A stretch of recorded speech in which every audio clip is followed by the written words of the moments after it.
অনেক আশা, বুক ভরা ভালোবাসা নিয়ে সেদিন তার সামনে দাঁড়ালাম। জিজ্ঞাসা করলাম, কেমন আছো? বলতে না বলতেই সে বলে উঠল, কতটুকু ভালোবাসা দিলে, কতটা গোলাপ দিলে, কি এমন দামি উপহারই বা দিলে, কতটা সময়, কতটা সমুদ্র দিলে,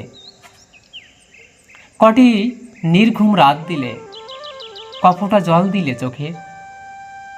সব সেদিন আমাকে ভীষণ আবেগে শোনাচ্ছিলে তুমি। বোঝাতে চাইছিলে তুমি আমাকে খুব ভালোবাসো। আমি বুঝে নিলাম তুমি আমাকে এখন আর একটুও ভালোবাসো না। কারণ ভালোবাসা ফুরলেই মানুষ হিসেব কষতে বসে। আজ তুমিও বসেছ। জানো প্রিয়, ভালোবাসা ততদিনই ভালোবাসা যতদিন এটি অন্ধ থাকে, বধির থাকে, যতদিন এটি বেহিসেবি থাকে। তুমিও আজ হিসেব কষতে বসেছ।